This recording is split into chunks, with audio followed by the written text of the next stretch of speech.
na Watanzania waliopotea kwa kutekwa waachiwe huru.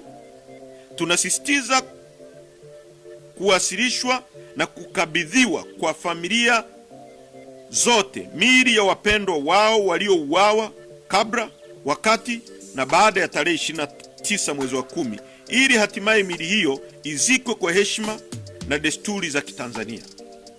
Chadema inataka uchunguzi utakaofanywa na tume huru inayoaminika yenye wajumbe wa ndani na nje ya nchi ili kubaini ukweli wa idadi ya mauaji, makaburi ya halaiki na kuwajibishwa kwa wote waliofanya uharamia huu.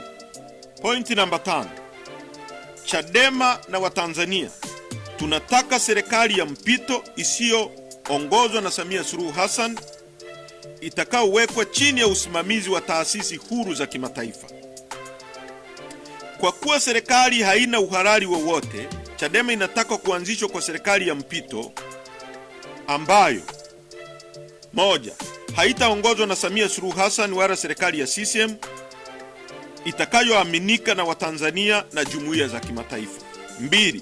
itasimamiwa na mashirika ya kimataifa yenye kuaminika na yenye uwezo kama vile Umoja wa Mataifa, AU na SADC.